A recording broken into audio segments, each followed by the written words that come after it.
벙커원 라디오. 어떤 정치 경제학자의 말이 생각납니다. 역사는 두 번 반복된다. 한 번은 비극으로, 한 번은 희극으로. 하지만 우리는 절망할 필요가 없습니다. 우리는 그 수많은 비극과 희극 속에서 우리가 엄연히 끝까지 살아남을 것임을 언제나 증명했기 때문입니다. 대중문화는 바로 그것의 기록입니다. 강헌의 한국대중문화사. 이제 책으로도 만나보실 수 있습니다. 출간 기념 북콘서트는 11월 21일 충중로 벙커원에서. 안녕하세요. 용산에서 가장 믿음 가는 조립 PC 전문 업체 컴스테이션의 이경식입니다. 당장이라도 사용하고 있는 컴퓨터를 들어다 던지고 싶을 때, 그럴 때를 대비해 저희 컴스테이션이 용산 선인상가 21동 1층 130호에서 기다리고 있습니다. IT 강국에 걸맞게 믿을만한 조립 PC 컴스테이션이 신뢰를 바탕으로 그 기회를 제공해드리겠습니다. 궁금하신 점은 문의 주십시오. 011-892-5568번입니다. 우주 최강의 만족스러운 서비스를 제공해드리는 저희 컴스테이션이 늘 기다리고 있겠습니다. 딴지스에게 F1 같은 존재, 컴스테이션은 조용한 형제들과 함께합니다.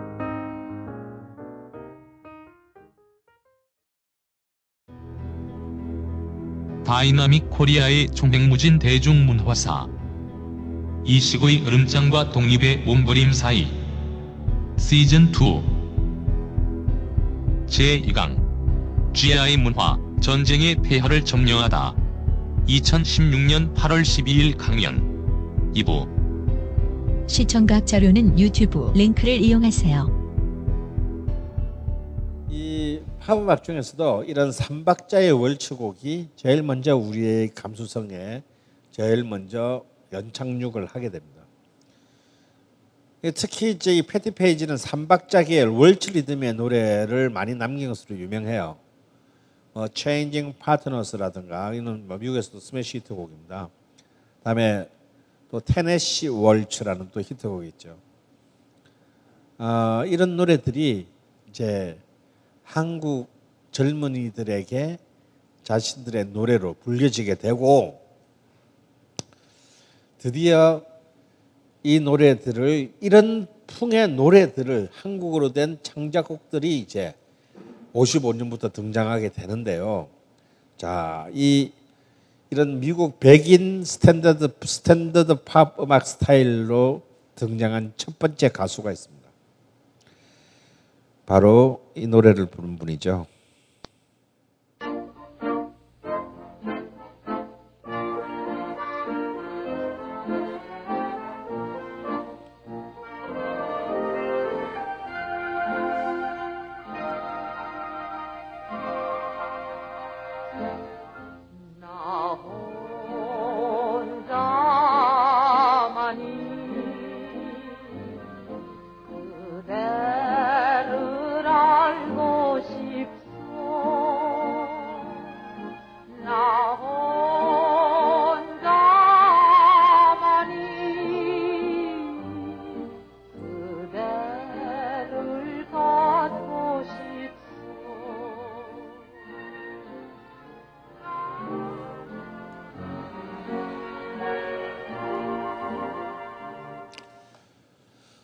굉장히 멋있잖아요.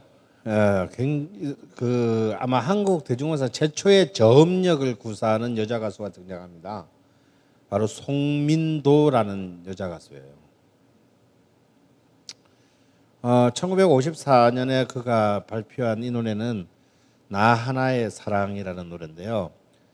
드디어 이제 박시춘의 시대를 이제 이어받을, 박시춘의 그 권자를 이어받을 새로운 미국적인 감수성을 가진 작곡가가 등장합니다. 그의 이름은 손석우예요. 이 손석우 선생은 아직까지 살아계십니다. 지금 100살쯤 되셨는데, 제가 몇 년 전에 방송도 같이 한번 그 부르의 민곡에서 한번 같이 이렇게 손석우 특집을 한 적이 있걸랑. 여러분 왜 혹시 그 한명숙 60년대를 개방하는 노래를 쓰던 한명숙의 노란 샤스의 사나이라는 노래 아시죠? 예, 그것도 손석우 선생의 작곡이고요. 최희준의 우리 애인은 올드 미스, 이것도 손석우 작곡이고, 이 50년대부터 이제 주로 미국 스타일의 스탠더드 팝계의 한국 가요 이는 다 손석구의 이 행진이 시작됐다라고 보시면 됩니다. 방금 송민도 손석구 콤비가 부른 이 나 하나의 사랑 딱 들으니까 어떻게 보면 어떤 생각이 듭니까? 아까 여러분 들었던 I Went Your Wedding의 한국 버전이죠. 실제로요. 이 송민도의 데뷔곡이 뭐냐면 I Went Your Wedding을 번안한 눈물의 월츠라는 노래로 데뷔를 했어요. 그러니까 완전히 이제 이런 삼박자 월츠의 미국 스타일의 미국 그 악기 편성의 노래로 이제 자신을 규정하고 했고, 송민도는 이 말고도 수많은 히트곡을 이 50년대에 남기게 되는데, 그 중에서도 이제 그 뭐 나의 탱고 같은 탱고 곡들도 있습니다. 전부 노래들이 전부 탱고, mambo 이런 월츠 이런 이제 이 50년대의 GI 문화, 이 GI라는 말은 그냥 미군을 가리키는 속어인데요. 이 미국의 문화의 어떤 이 요소들을 담은 노래들로 이제 성공을 거두게 돼요. 이제 우리가 드디어 트로트에서 팝으로 넘어가는 것입니다. 주도권이.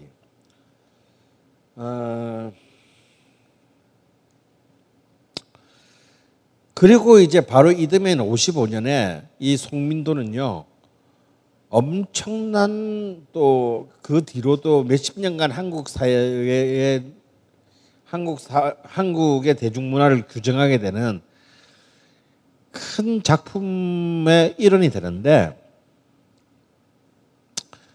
이 당시에는 TV가 아직 없었지 않습니까? 이 당시에 가장 대중들, 특히 여성 그 수용자들이 가장 몰두했던 것은 뭐냐면 드라마. 근데 TV가 없기 때문에 라디오 드라마였어요. 근데 이 라디오 드라마는 꼭 주제가가 있기 마련인데, 언제나 드라마가 시작하기 전에 노래가 먼저 나오고 이제 드라마가 이제 시작됩니다. 이 주제가를 불러서 이 송민도가 불러서 이 노래와 이 드라마가 55년, 54년 말부터 55년, 56년에 어마어마한 히트를 기록하고요. 60년대에는 영화화가 되고요. 근데 영화화가 됐을 때 이 주제가는 현인과 백인희가 부르고요. 70년대에는요. 이 50년대 라디오 드라마가 TV 드라마로 리메이크 돼요. 그러니까 이 라디오 드라마의 파워가 얼마나 컸는지 알 수 있죠. 60년대는 영화가 되고 70년대는 TV. 난 TV 드라마도 내가 본 기억이 나. 그때 홍세미라는 그 여자 탤런트가 여주인공이었어요. 그 권력자들한테 여배우들 대해주는 배우로 유명했어요. 그래가 공급해주는 걸로 이렇게 마담뚜로 찍혀가지고 결국은 지금 어디서 뭐 하는지 아무도 아는 사람이 없는데,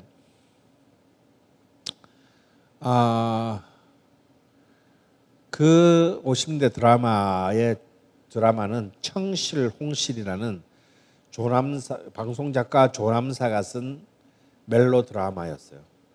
어쩌면 한국에서의 지금 이 순간까지도 여성 관객을 지배하고 있는 이 멜로 드라마 붐의 첫 시작은 바로 이 54년에 송민도가 주제가를 부른 KBS 라디오 연속, 그때는 드라마가 아니라 연속극이라고 했죠. 라디오 연속극 청실 홍실이었습니다.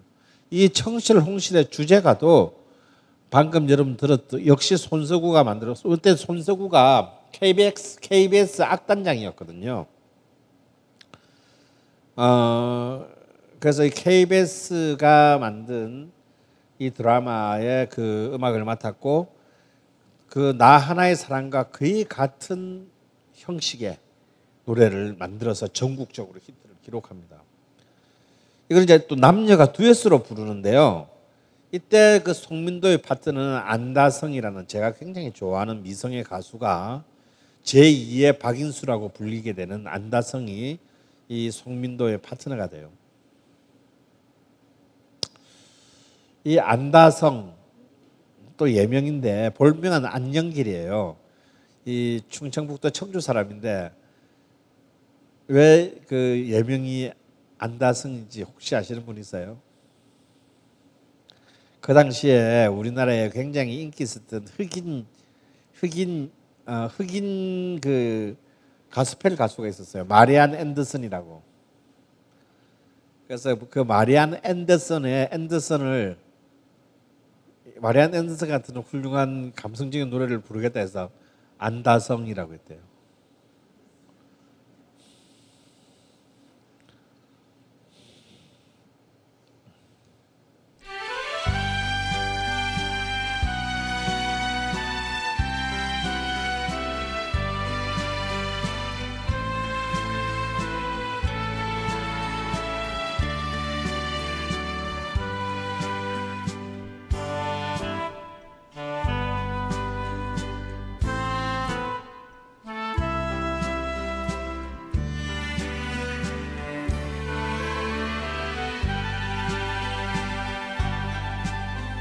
정실 홍실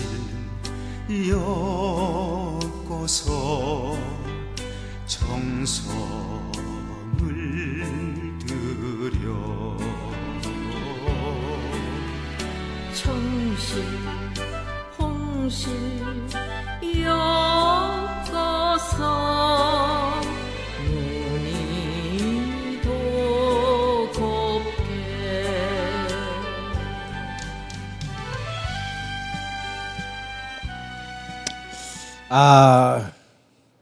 여러분 이때 라디오는요, 우리나라 라디오 방송국에는 아직까지 마그네틱 테이프가 도입이 안 됐습니다. 얘기는 뭐냐면요, 녹음을 할 수가 없다는 얘기예요. 그래서 모든 방송은 생방이었습니다. 지금은 상상을 초월하는 거죠. 그러니까 뉴스도 생방, 뉴스는 당연히 생방이지. 그래서 이제 15도 직접 아나운서가 9시를 알려드리겠습니다 하고 띠 하고 눌렸대요. 그 뉴스가 딱 끝나면 바로 옆에 스튜디오에서 드라마를 하는 거야. 그러면 성우들이 딱 준비하고 있다가 CF도 라이브로 하는 거예요. 그러니까 CF 15초를 녹음해놓고 틀어줄 수 있는 마그네틱 테이프가 없으니까 아예 CF만을 담당한 성우들이 방송 시간 내내 한 스튜디오에 대기를 해. 그래서 자 CF 시간 하면 똑같은 CF를 똑같이 하는 거예요. 라이브로. 근데 이 CF가 왜 중요했냐면 방송 사고가 났을 때 이제 CF가 들어와야 돼요. 그래서 원래 CF가 나갈 타이밍이 아닌데도 CF 성우들은 언제나 제일 옆에 제일 구석 스튜디오에 다 보이는데 대기해야 돼요. 그래서 방송 사고 나면 바로 CF야. 그러니까 이제 사실은 스폰서 입장에서는 방송 사고가 나면 날수록 자기 광고가 많이 나가기 때문에 방송 사고를 더 선호했다라는 얘기가 있어요. 그러니까 라디오 드라마도 전부 라이브로 했어요. 다음에 음악 방송 전부 다 라이브야. 그러니까 정말 완전히 그냥 매일매일이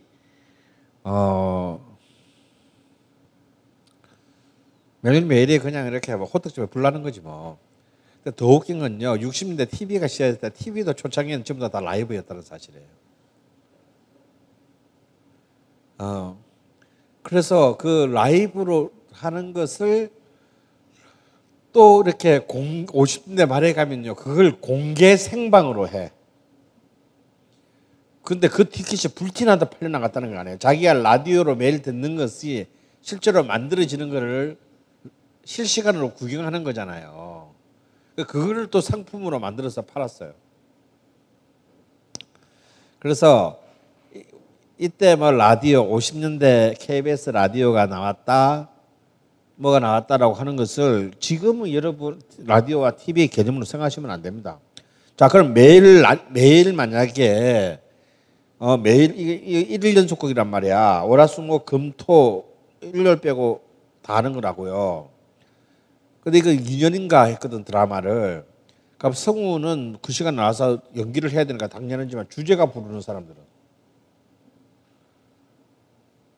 제가 부르는 가수들도 매일 이 라디오 드라마 시작 시간에 딱 맞춰서 와가지고 부르고 가야 돼. 그러니까 다 라이브로 했고, 한참 지났어야 이제 마그네틱 테이프와 이제 녹음 시스템을 이제 도입하게 됩니다. 이제 그것도 다 미군을 통해서죠.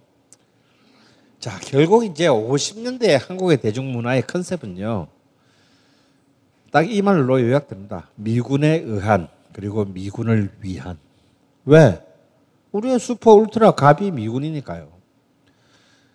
내가 이 2강의 제목을 GI 문화, 전쟁의 폐해를 점령하다라고 했습니다. 여기서 여러분이 정확하게 아셔야 될 것은 이때 한국을 지배했던 문화가 정확히 말하면 미국의 문화가 아니에요. 미국의 문화가 아니고 정확히 말하면 GI, 미군의 문화가 우리를 지배한 겁니다. 그럼 미국의 문화와 미군의 문화는 뭐가 다르나?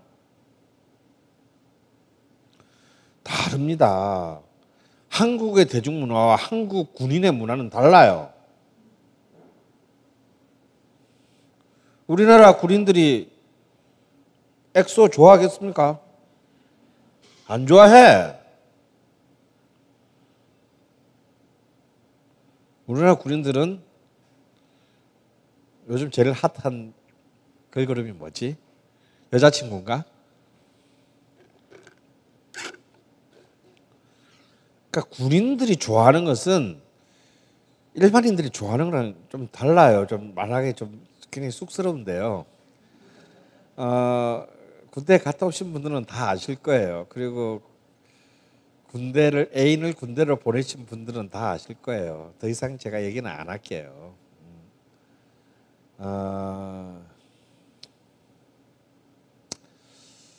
여러분 이제 AFKN이라는 이제 그 방송이 TV가 1957년부터 한국에 방송이 됩니다. AFKN이 뭐예요?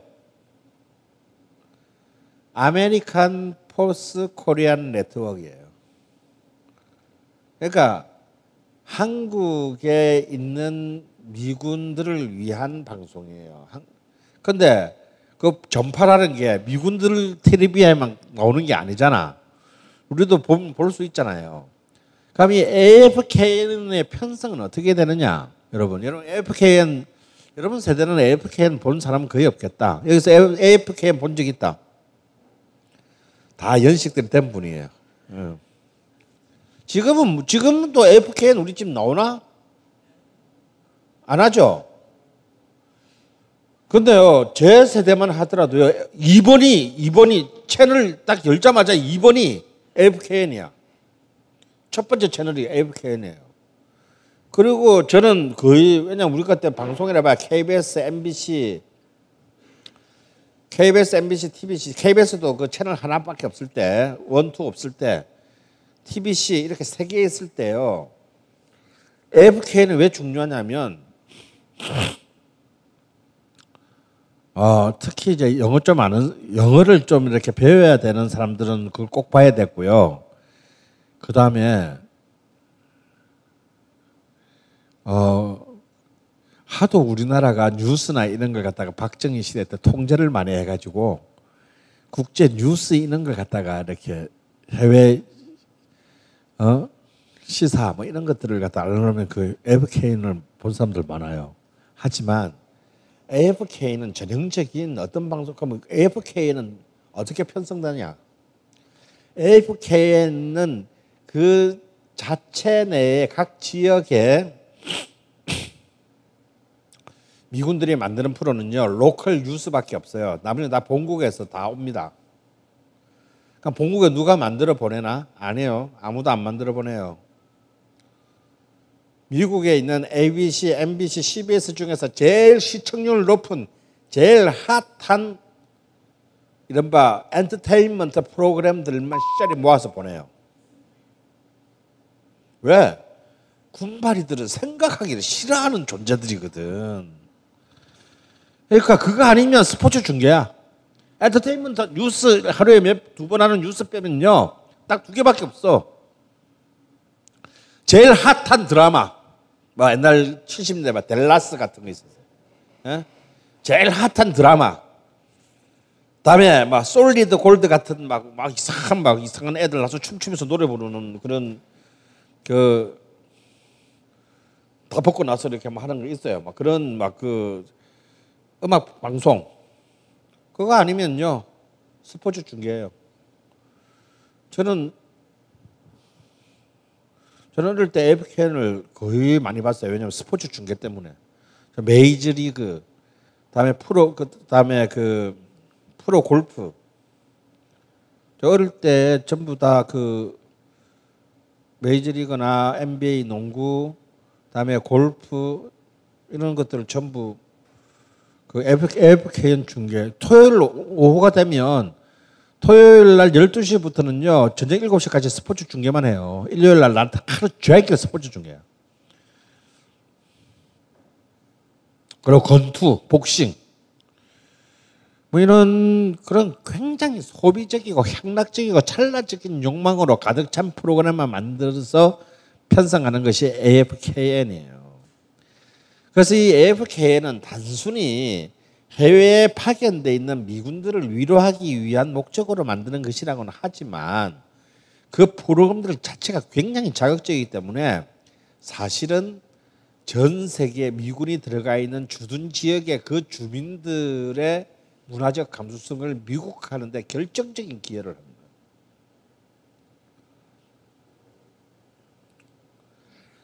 그리고 더 본질적으로는 미군이나 한국군이나 똑같아요. 군대라는 조직은 어떤 조직이냐면요. 여러분 군대를 정해 보세요. 군대는 어떤 조직입니까? 군대는 어떤 조직이에요? 군대는 살상 조직이에요. 살상 조직. 적을 살상하기 위한 목적으로 존재하는 조직이에요.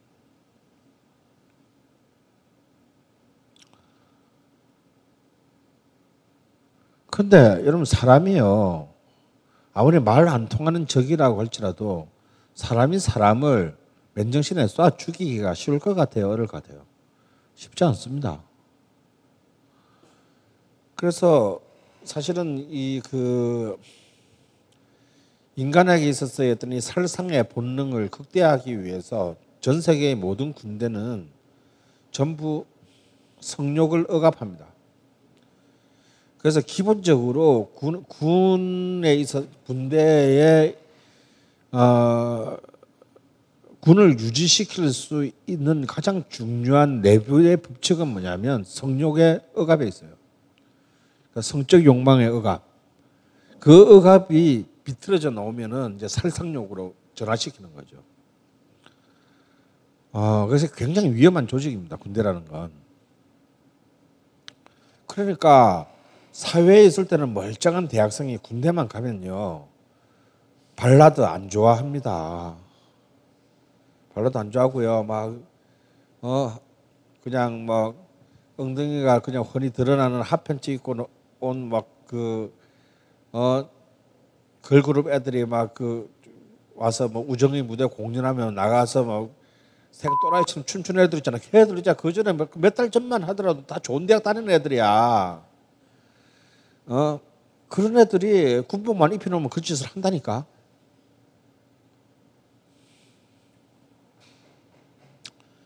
그래서 이 군은 이렇게 인문학이나 이런 거하고는 거리가 먼 조직이에요.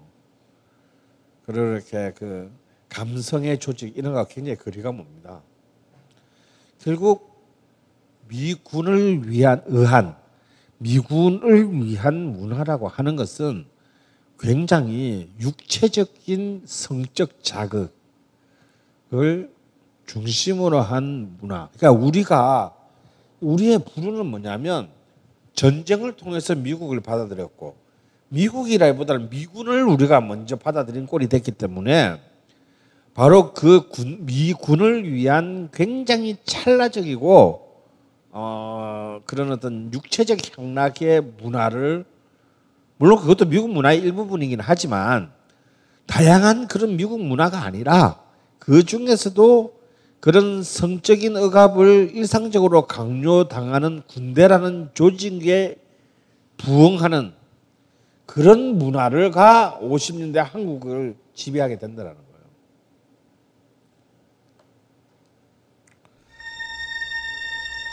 이미 전쟁 전에 이 해방공간의 슈퍼스타들의 현이는 아주 위대한 번안곡의 히트곡을 하나 만들었습니다. 나중에 노태우 대통령이 18번이 되죠.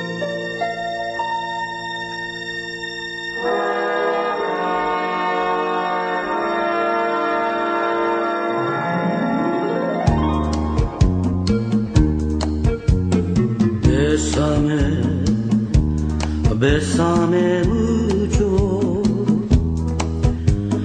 고요한 그날 밤 비닫고 치던 밤에 뱃삼의 무조 비닫고 향기를 나에게 전해다오 뱃삼의 무조야 비라꽃 같은 귀여운 아가씨 뱃삼에 묻혀야 그대는 외로운 산타 마리아. 노래 가사 죽이지 않습니까?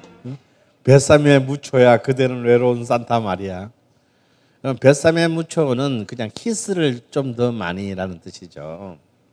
이건 사람 이름으로 그냥 바뀌었는데 이게 또 이 노래가 그때 히트했던 게 당시 초대 주한 미국 대사 이름이 무초 대사였어요.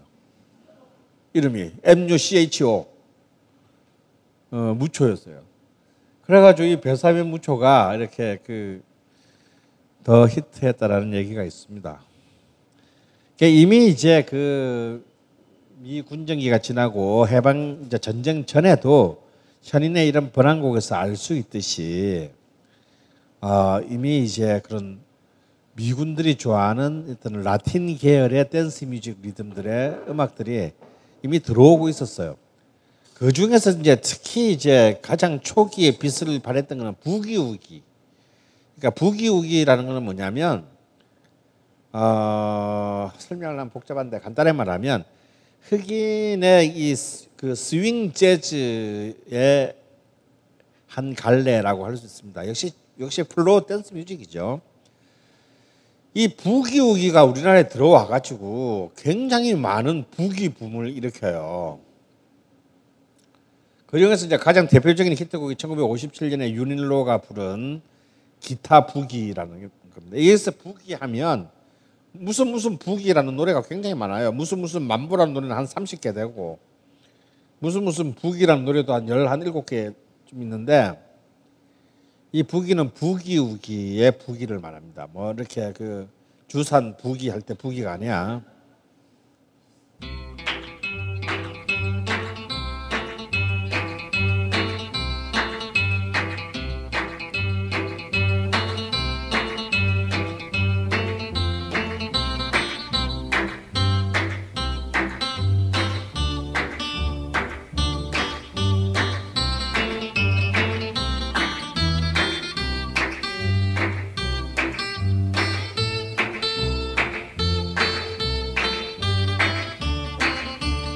지금 들으면 완전 그게 미국이야, 미국.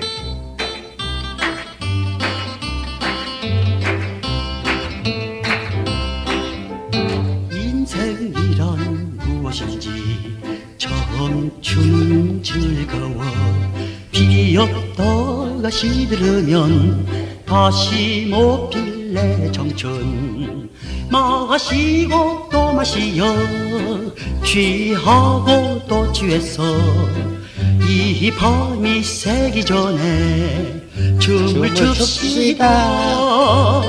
부기 부기 부기 우기 부기 부기 부기 우기 기타 부기. 이런 거예요. 이제 이런 미국 스타일, 리듬 스타일의 음악들이 이제 이 50년대 전쟁이 끝나는 데부터 폭발적으로 쏟아져 들어오는데 당시에 한국 신문에서도 이미 크게 난 기사지만요.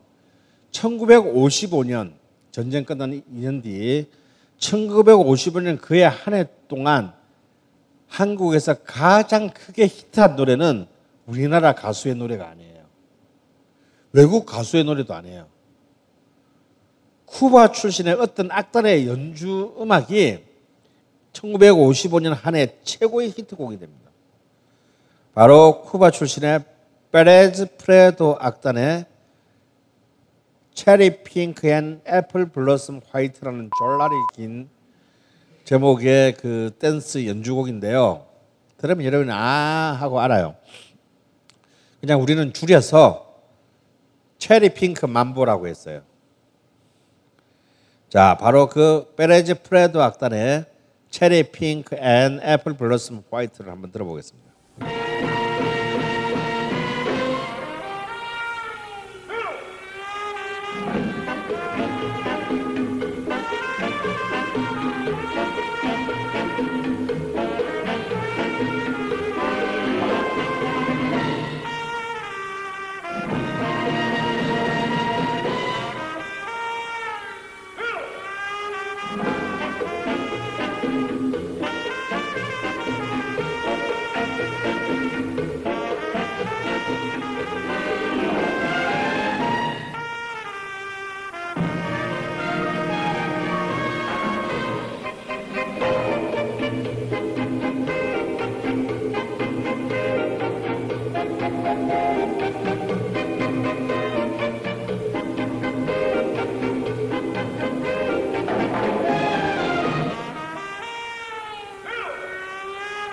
이거 굉장히 중요해.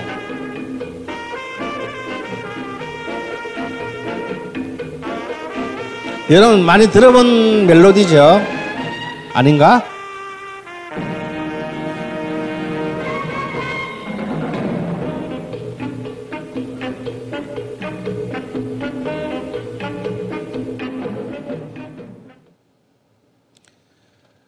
많이 들어본 멜로디 아니에요? 많이 들어봤죠. 이 노래가 얼마나 히트인지 한국뿐만 아니라 물론 미국에서 엄청난 성을 거뒀습니다. 실제로 이 mambo 스타일의 댄스 뮤직이 전후에 미국에서 얼마나 히트를 했는지요. 52년, 53년 2년 연속 아카데미 영화 주제가상을 바로 여러분이 방금 본 쿠바 출신의 mambo 악단인 페레즈 프레도 악단이 2년 연속 그 아카데미 주제가상을 휩쓸었어요. 그럴 정도로 이 음악뿐만 아니라 이 음악이 쓰인 음악이 영화나 드라마에 얼마나 많은 배경음악으로 쓰였는지 알 수 있죠. 특히 방금 들으셨던 이 체리 핑크 앤 애플 블러썸 화이트는 정말 이 쿠바의 mambo 리듬을 전 세계에 수출하는 거의 1등 공신이 됐어요. 아니 mambo라는 게 뭐냐? 이 mambo라는 것은요.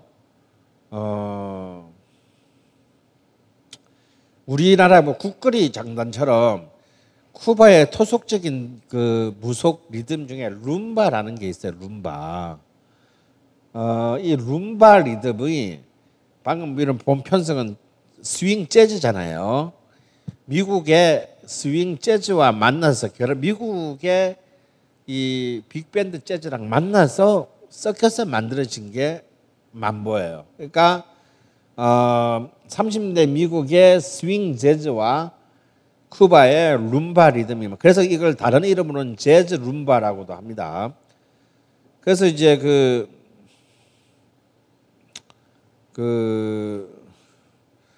이 재즈가 브라질의 삼바 리듬과 만나면 뭐가 돼요? 보사노바가 됩니다. 그러니까 보사노바 이런 게 뭐 새로운 개념이 아니고 그냥 브라질 삼바 리듬이 미국의 재즈랑 만나서 만들어진 일종의 하나의 크로스오버적 산물이 보사노바고 쿠바의 룸바가 미국하고 하여튼 미국하고 만나야 돼. 씨발 들어오도. 그래야 어디 팔아먹을 수가 있어. 그러니까 미국의 재즈와 만나면 mambo가 된 거예요. 이 mambo의 당시 전후의 미국의 중산층들, 특히 백인뿐만 아니라 이제 그 스페인계 이 히스패닉 쪽 애들까지 막 전부 다 완전 미쳤어요. 왜냐면 이때가 미국은 막 이 가든 파티 할 때거든. 특히 캘리포니아 같이 비 안 오고 이럴 때 막 부어라 마시라 씨발 매일 파티하고 이럴 때 최고였던 거야. 이 미국의 흥청망청 풍요를 보여주는 그 최고의 문화가 이 우리에게 내일은 없다 씨발 오늘 막 그냥 오늘 묵고 죽자 이거 이 분위기가 이 만보의 문화였고요. 이 만보 바지라는 것도 있어요. 이 만보 바지가 뭐냐면 그 당시에 오드리 헵번이 사브리나에서 입고 나왔던 이 사브리나 팬츠 이렇게 다리에 쫙 붙는 바지 있잖아요. 이 무릎 7부 정도까지 무릎 밑 오른 이 사브리나 팬츠를 그 만보 바지라고 했어요. 전부 다 이렇게 그 입고 파티하는 거지 뭐. 그래서 이제 이 만보의 어마어마한 붐이 그 세례를 받고 자라던 미군 이 젊은이들이 그러고 하고 놀다가 온 거 아니야 여기. 그러니까 이제 한국에 온 이 미군들이 그렇게 교육 수준이 뭐 그렇게 높은 애들이 아니거든요. 그렇기 때문에 그냥 이런 적극적인 부어라 마셔라의 이 만보가 된다. 자, 우리의 구매자가 우리 이 땅에서 자 여러분 이제 우리가 이제 전쟁이 끝나는데 우리 산업은 다 박살났고 우리가 매일매일 생존해서 먹고 살아야 되는데 그걸 사줄 수 있는 사람은 미군밖에 없어요. 뭐 몸을 팔든 술을 팔든. 그러면 그 앞에서 부채춤 추면 되겠어요? 안 되겠죠. 돈 내는 사람이 원하는 걸 줘야 될 거 아니야. 그럼 돈 내는 사람이 원하는 게 이런 거다 말이지. 가배 문화가 이런 거예요. 그래서 어떻게든 이들의 요구에 부응하려는 어떤 이런 이 전후의 힘이 이 만보를 기지촌뿐만 아니라 기지촌 주변에 만보를 휩쓸게 했을 뿐 아니라 이 기지촌에서 이미 활황을 거듭한 만보 문화는 이제 주택가로 그 기지촌을 넘어선 그냥 한국인 주택가로 번져나가면서 폭발적인 그 트렌드를 형성하게 돼요. 그러니까 당시에 음악 평론가였던 황문평이 입맛 쓰게 표현한 진짜 당시의 표현이 만보는 정말 노래의 만병통치약이다. 기존의 뽕짝 노래도 만보 리듬으로 편곡해서 하면은 만보가 돼. 그래서 예를 들어서 기존에 닐리리아라는 신민요가 식민 시대 때의 신민요를 만보 리듬으로 편성해 여러분이 잘 아는 닐리리 만보입니다. 그러면 이제 그러면 도라지 타령을 갖고 와가지고 만보 리듬 만들면 도라지 만보가 돼요. 그래서 무슨 코리안 만보, 청춘 만보, 하여튼 그냥 있는 데다가 다 갖다 붙이면 다 그 노래가 돼. 그래서 이 노래의 만병통치약이라고 불렀던 게 이 만보고요. 이 만보의 사총격이 만보랑 거의 이 리듬 패턴이 동일한데 딱 끝부분에 종지법만 차차차 하고 세디따문으로 끝난다고 해서 차차차로 불리는 또 이 카리비안 리듬이 만보와 더불어서 왜냐하면 이 차차차는 만보하고 거의 같아요. 구조적으로 동일하고 이 종지만 마무리만 조금 다릅니다. 이 만보와 차차차가 이제 아주 그냥 나라를 결단냅니다. 그래서 이제 이 닐리리 만보 노래가락 차차차 이 노래가락 차차차라는 노래는 더 유명할 수도 있는데요. 이 노래가락이라는 노래가 있어요. 이미 30년대 만든. 이거는 뭐냐면 신민요야. 일본의 엔카와 한국의 잡가 스타일을 뽕짝에서 만든 이미 노래가락이라는 노래가 있어요. 노새노새 젊었은 노새 늙어지면 못 노나니 화무는 시비롱이요 달도 차면 기운하니라. 이 노래가 본래 있는 거야. 신민요. 여기를 차차차로 편곡을 해가지고 완전 다른 노래로 댄스 뮤직으로 만들어놔. 자, 한번 들어볼까요? 자, 이때 이 만보 차차차 의 여왕 중에 한 명이 황정자라는 여자 가수인데요. 약간 인생 자체가 좀 청승이야. 특히 이분이 불러서 히트한 트로트 곡이 있는데 50년대 최고 히트곡이 처녀 배사공이라는 노래가 있어요. 낙동강 강바람에 치마폭을 적시면 뭐 이런 70년대도 리메이크돼서 크게 성공을 거뒀던 노래인데요. 근데 이 사람은 이 50년대에 완전 만보 차차차로 완전히 그냥 어마어마한 그 파괴를 남겼는데 자, 자세히 한번 들어보세요. 이 노래가는 차차차가 이미 들어보면 알아. 노새 젊어서 노라 이게 저 오리지널 노래야. 너는 못 논나니 하무 시비롱이요 달도 차면은 기운나니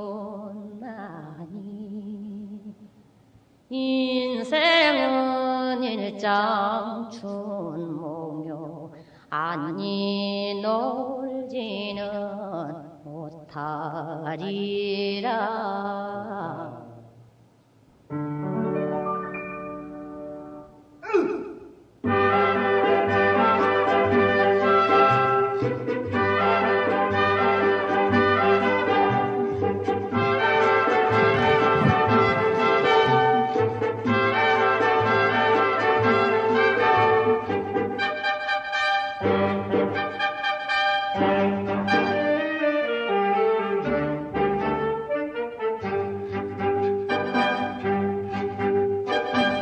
노새 젊어서 놀아 늙어지면은 못 노나니 아무는 시비렁이요 달도 차면 기운 아니라 얼씨구 절씨구 차차차 지화자 좋구나 차차차 파란 춘성 만화방장 아니 노지는 못하리라 차차차 차차차.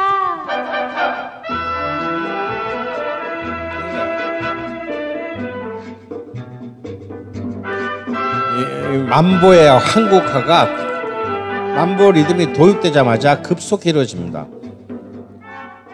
특히 그 닐리리 만보는요 알죠 다. 내 일부러 안 틀어도 안정 그 김정의 노래인데요. 뭐 안 부른 가수가 없어. 그래서 오리지널 가수가 누군지를 몰라 오히려. 근데 김정혜라는 가수가 부른 게 오리지널인데요. 뭐 이미자도 부르고요, 뭐 조영남도 부르고요, 다 불렀어. 예, 닐리리야 닐리리 닐리리 만보 이 노래입니다. 이 노래는 나중에 이 고교 야구에 고등학생 응원가에서 이 노래 안 쓰는 학교가 없어요. 연대도 아마 응원가 이 노래 썼을 거야. 고대인가?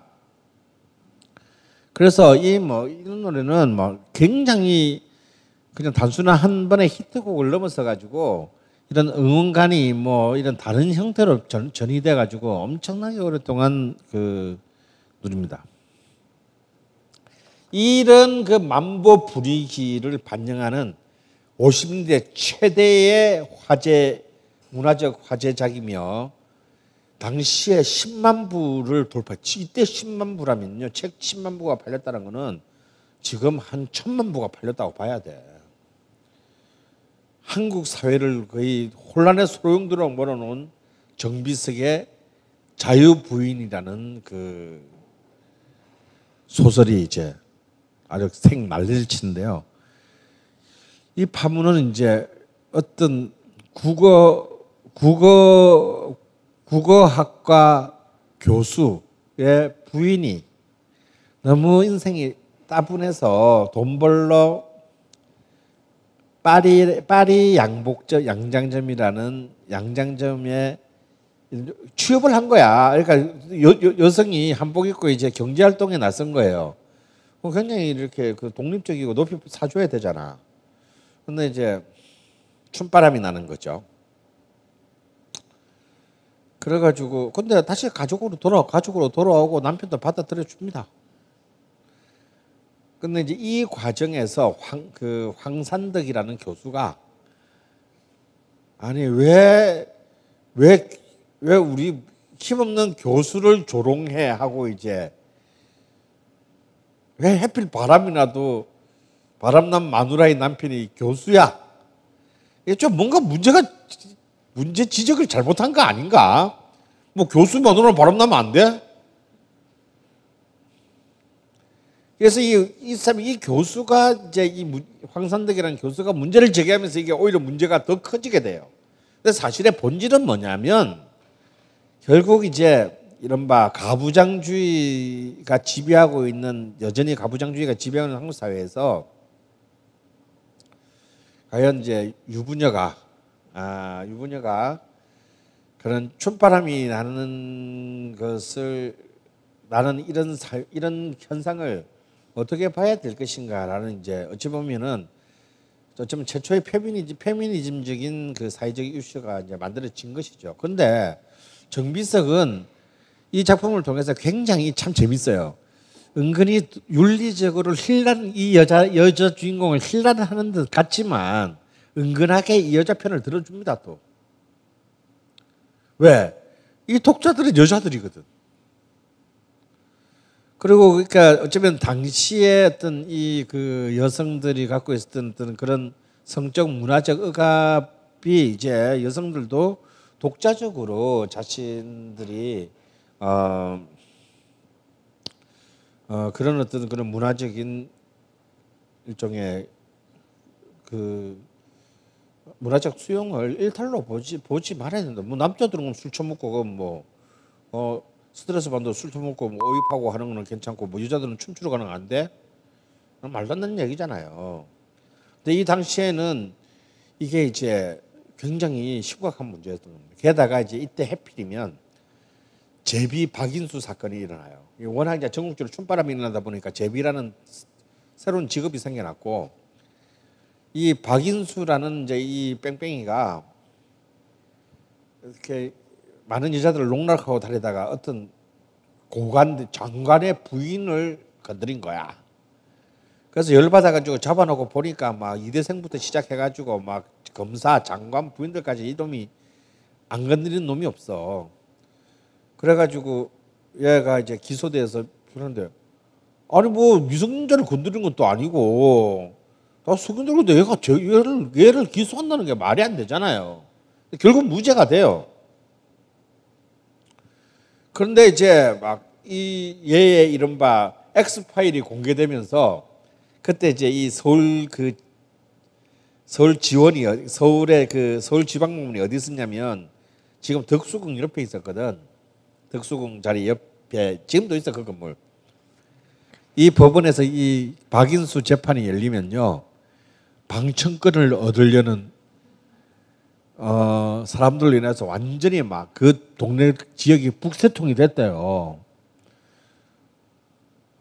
근데 이제 이때 판결은 굉장히 골 때리는 판결인데 이제 무죄 판결이 납니다. 결국 무죄 판결 1심에서 무죄를 받는데 이때 유명한 판결이 나오죠. 근데 이 판결이 웃겨. 보호할 가치가 없는 정조는 보호할 필요가 없다야. 그러니까 이거는 뭐 정조 얘기를 할 필요가 없는 거잖아. 얘가 만약 미성년자나 뭐 혹은 해서 자신을 방어할 수 없는 장애인 여성을 건드렸다면 몰라도 다들 뭐 성인들이 합의하에 건드는데 그게 뭔 문제가 돼? 이제 간통이 문제가 되겠죠. 그 당시에는 간통죄가 있었으니까. 그런데 단지 그냥 이 여자들 자체가 아주 쓰레기 같은 여자들이니 법이 굳이 이런 여자들까지를 보호하지 않겠다라는 전형적인 마초적인 판결인 거죠. 그런데 이 판결이 나오고 난 뒤에 이제 이른바 권력의 수뇌부들이 굉장히 불쾌한 반응을 가졌고 결국 이 새끼는 다시 2심에서 유죄를 받아요. 그래서 좀 살다가 나오게 되는데 이 자유부인 사건과 박인수 사건이 엇갈리면서 이 당시에 댄스 문화는 엄청난 사회적 파급력을 가지게 돼요. 근데 여러분 이때 왜 이 전후의 댄스 뮤직이 중요하다는 것은 단순히 GI 문화 때문만은 아니고요. 전쟁 때 남자들이 너무 많이 죽었단 말이야. 그래서 이 당시에 사실 심각한 여초 현상이었어요. 그것 때문에 아무래도 여자들이 가뜩이나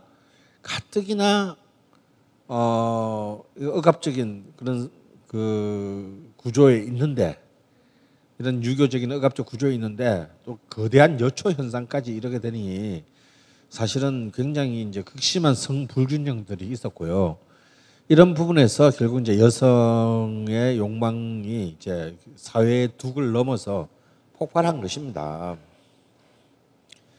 근데 이제 이 이듬해인 57년에 한형무 감독이 이 베스트셀러인 자유 부인을 가지고 영화를 찍는데, 이 영화를 굉장히 잘 찍었어요.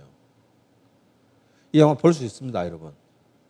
그럼 유튜브에서 자유 부인 치셔가지고 그 오리지널 흑백으로 된 거, 이게 나중에 또 70년, 60년대에 또 리메이크 되거든요. 리메이크는 별 볼일 없고, 이 오리지널 이 저기 한형무 감독의 자유 부인 꼭 한번 보세요. 진짜 잘 찍었어요.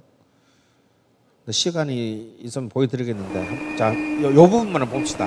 이게 하이라이트 부분이니까. 아이, 망할 것. 넌 이제 수단이 참 좋구나. 뭘? 어쩌면 돈벌이 구멍을 그렇게도 잘 뚫니? 여는 돈이야. 돈만 있고 보면 세상만사 안 되는 게 없거든. 특히 우리 여성들은 말이야, 남편의 압제를 받지 않으려면 경제적으로 자립하는 능력을 가져야 하는 거야. 알았어? 남편이란 게 다 뭐냔 말이야. 어머나, 넌 이젠 못할 말이 없구나. 그럼 너같이 춤도 출 줄 모르는 깜깜 소식이 되란 말이냐? 아이 참, 너나 나나 이젠 시들어가는 장미야. 이제 남은 건 어떻게 해서 짧은 인생을 엔조이 하느냐가 문제지. 엔조이 하려면 악착같이 돈을 벌어야 하거든. 그래서 내가 개를 하나 모을 생각인데, 너 한몫 들지 않을래? 얼마짜린데? 100만 원짜리. 널 주려고 3분을 남겨뒀다. 어머나, 100만 원짜리? 시간이 없어서 안 되겠네. 영화가요, 러닝 타임이 2시간이 넘어요. 근데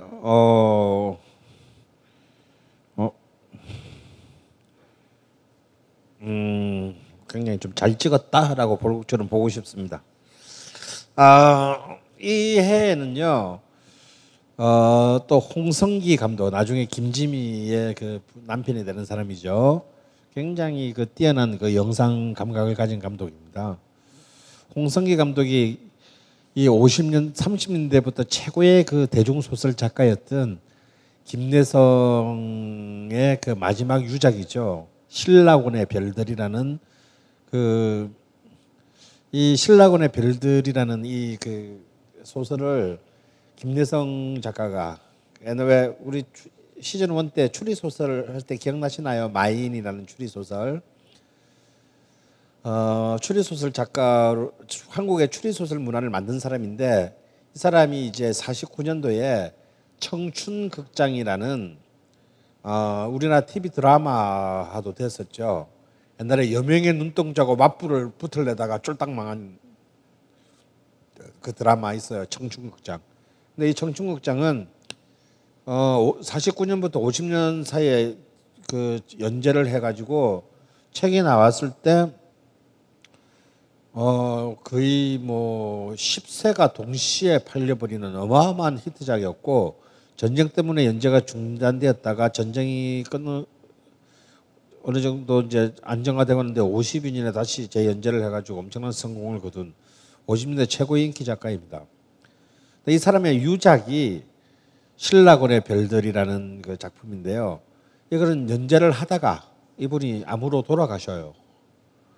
그래서 이제 이 마지막 후반 부분은 그 따님인 김문혜 씨가 아버지가 그 남겨놓은 그 스케치들을, 메모들을 가지고 딸이 연재를 마칩니다. 근데 이제 그 원작을 가지고 그 홍성기 감독이 또한 영화 같은 해에 영화를 찍어서 엄청 성공을 거두는데 이 영화는 이 신라곤의 별들은 또한 이제 이건 남자들에게 지금 홍상수 감독의 얘기 같기도 해. 작가가 자기 소설 작품의 팬인 젊은 여자의 유혹에 넘어가서 가족을 버리고 사랑의 도피 여행을 떠났다가 다시 가족 마누라한테 돌아오는 얘기예요. 근데 이게 약간 이제 이 자유 부인의 반대편짝인 거죠. 근데 이 영화는 그 당시에 그 남자의 심리를 굉장히 그 당시 50년대로서는 보기 힘들 정도로 섬세하게 처리하는 바람에 처리했다는 평가를 받아서 흥행도 성공을 거두었지만 나중에 한국영상자료원이 뽑은 한국 영화 베스트 100에도 꼽히는 명작이 됩니다. 다 이때의 영화들은 지금 다 남아 있어요. 그래서 이때 이제 이 50년대 이 영어 헐리우드에 대한 환상의 시대의 타임 잡지 그리고 라이프 잡지 같은 영어 잡지들이 엄청나게 한국에서도 많이 팔리고 동경의 잡지가 됩니다. 그리고 이제 또 50년대에 유행했던 우리 철학적 사조가 있었어요. 장폴 사르트르로 대표되는 실존주의 붐이 이때 불어가지고요. 졸라리 어려운 프랑스 신평론 같은 잡지들이 우리나라에서 꽤 팔렸습니다. 그리고 이제 한국 토착 잡지로서는 사상계라는 굉장히 진보적인 잡지가 나와서 당시 이승만 정권에 대한 일종의 정권에 대한 어떤 그런 하나의 비판적인 어떤 그런 입장을 견지하는 굉장히 훌륭한 작업들을 하게 됩니다. 그리고 이제 학생들용 10대, 20대용 학원 여학생 같은 잡지들이 나오는데 이 학원이라는 잡지 사실은 입시 잡지예요. 입시 잡지인데 이 학원이라는 잡지를 통해서 연재가 되는데 어떤 조흠파라는 사람이 명랑소설이라는 새로운 어떤 장르를 개척합니다. 여러분 얄개전이라는 거 들어보셨나요? 영화 옛날에 이승현이 이제 고교 얄개 이런 나온 그 얄개전의 오리지널이요. 이 학원에서 연재된 1954년부터 연재된 소설이에요. 그러니까 여고생 아니 여고생이 아니라 남자 고등학생이 주인공인 그야말로 명랑 만화의 명랑 소설의 시대가 이때 열리게 되고요. 그리고 명랑과 아리랑이라는 대중문화지가 이때 창간되는데 이 명랑과 아리랑은 나중에 이제 썬데이 소울 60년대의 썬데이 소울로 발전하게 되는 한국 이제 이 대중문화지의 아주 굉장히 중요한 잡지들입니다. 그리고 이제 뭐 여전히 이제 순애보 박계주의 순애보 스타일의 순정 소설들은 여전히 히트를 하고 있었고요. 그리고 이 50년대 때 또 이상하게 대중적으로 출판이 유명해지게 됐던 게 야담, 야사 이런 거 있잖아요. 아직도 보면 우리 지방 고속버스 터미널 가면 꼭 꽂혀 있는 게 무슨 야담, 무슨 야사 이런 것들인데 이 야담 야사가 그렇게 엄청나게 출판계에 히트를 쳤어요. 우리나라 사람들이 사실은 다큐멘터리 진실을 판정하기 어려운 다큐멘터리들을 굉장히 좋아하는 것 같아요. 그래서 이제 뭐 김삿갓 박랑기라든가 혈의 탄환 알고 있다 뭐 이런 책들이 많이 팔리고 그랬습니다.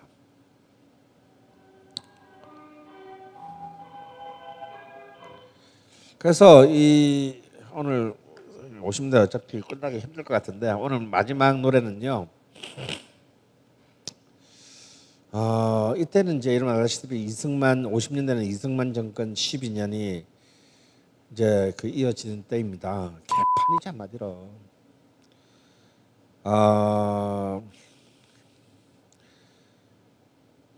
이승만 정권은 이제 일단 전쟁을 통해서 개망신을 당했고 이 52년 전시에 이제 다시 재선이 됩니다. 근데 이제 이 재선이 되자마자 한 짓이 무슨 짓이냐면요. 그 당시 이제 우리 헌법은, 우리 재헌헌법은 4년 중임제였거든요. 대통령만 되면 꼭 더 해쳐보려고 지랄하는지 모르겠어. 결국 그 종신 집권의 욕망이 이승만과 박정희 그 개인적으로도 그 두 사람의 비극으로 끝나게, 인생을 비극으로 끝나게 만든 거 아닙니까? 그렇게 해서 또 52년에 재선하자마자 공작을 펴가지고 단 초대 대통령은 예외라는 조항을 하나 만들어 놓아요.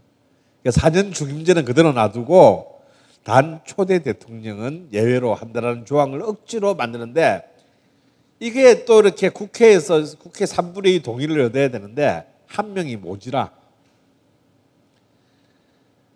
그러니까 예를 들어서 135명이 필요한데, 그러니까 136명이 필요한데 130 5.2333인가 이렇게 돼요.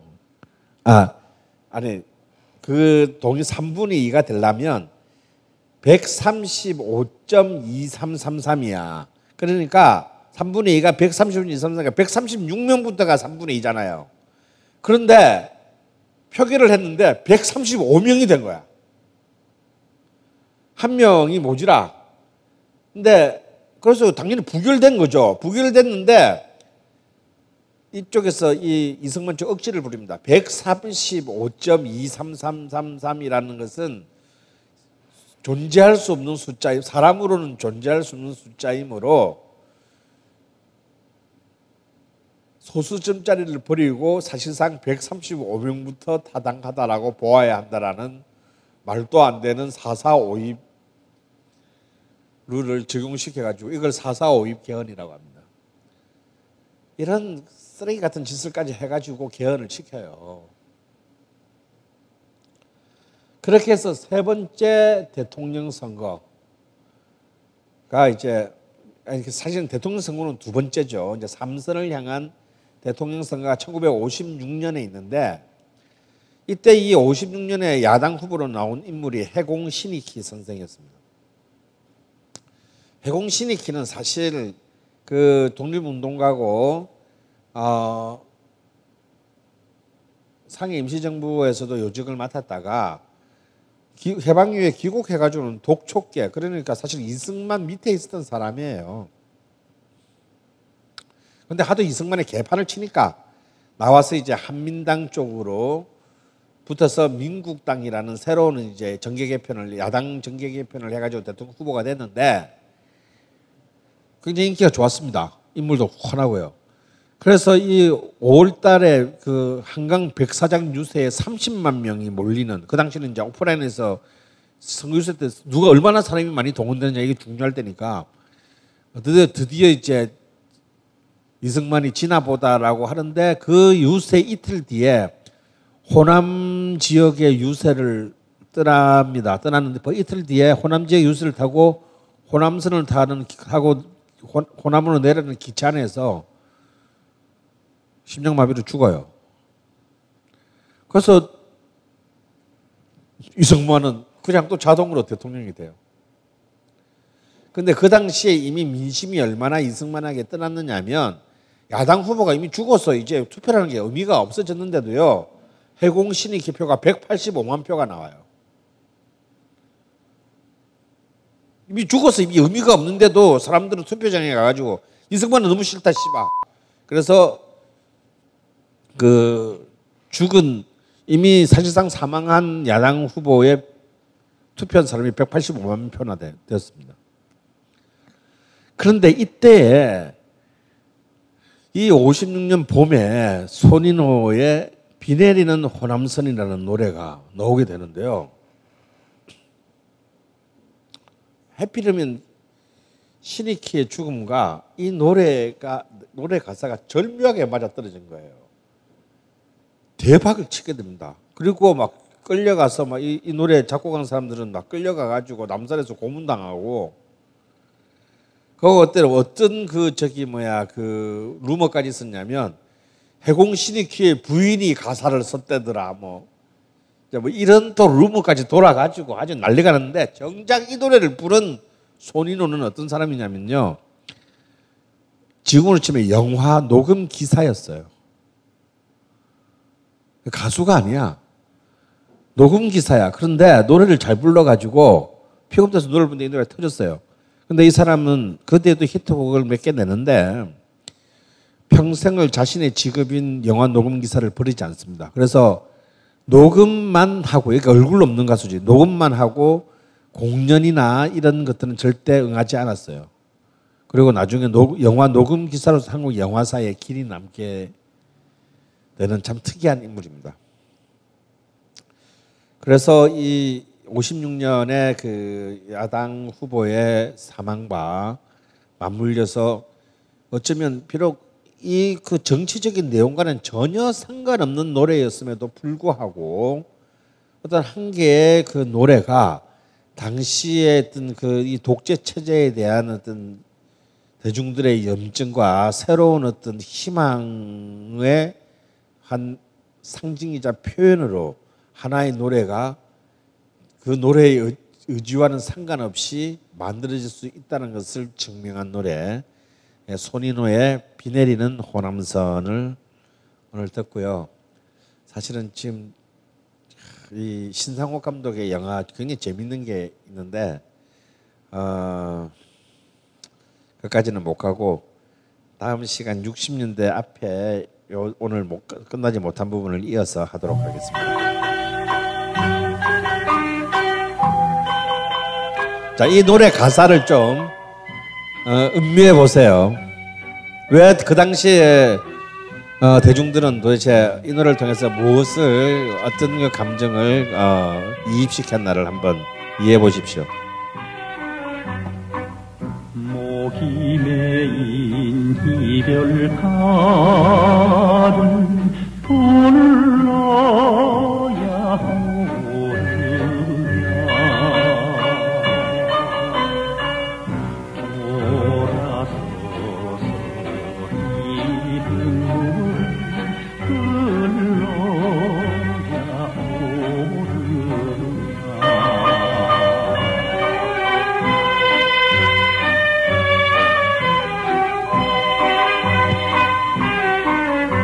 자, 그럼 다음 주에 뵙도록 하겠습니다. 수고하셨습니다.